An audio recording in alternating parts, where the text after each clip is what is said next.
Good afternoon. My name is Travis Holden, and this is my Chapter 12 video response for international sport federations. So, the one big thing that I want to talk about is the IOC, or the International Olympic Committee.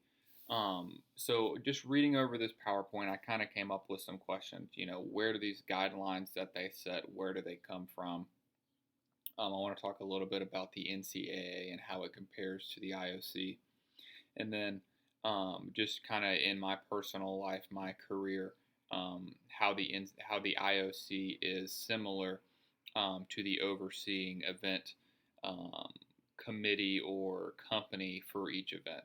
So the first thing, where do these guidelines come from? So I looked it up, and in 1894 is when the IOC originally started.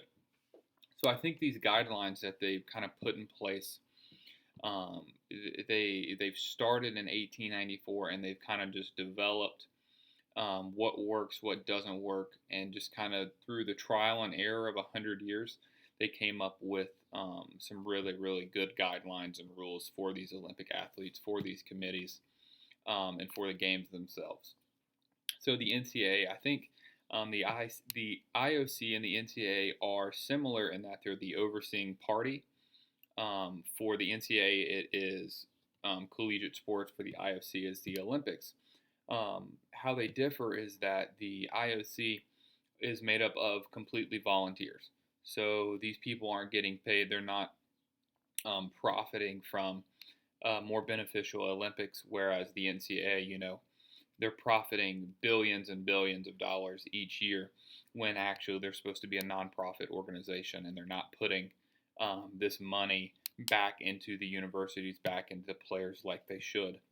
And then lastly, kind of in my own career, so I see the IOC as kind of governing other committees, other operations, and it's a lot like my job. So I'm an event manager for Rhino Sports, and outside clients like Baylor, who is our top client here in Waco, Texas, hire my company to come and run specific projects like the entrance to football games, various places. So we are one company that Baylor, who would be comparison to the IOC, would mandate. So they manage our company in Rhino Sports. They also manage another company called Allied, which does other positions in and around the football field on a game day, as well as they're mandating, the players on the field, as well as several other things. So we're talking about the IOC and Baylor managing several clients, and my client just happens to be one of those moving pieces, or just a smaller committee in comparison under the IOC. Thanks.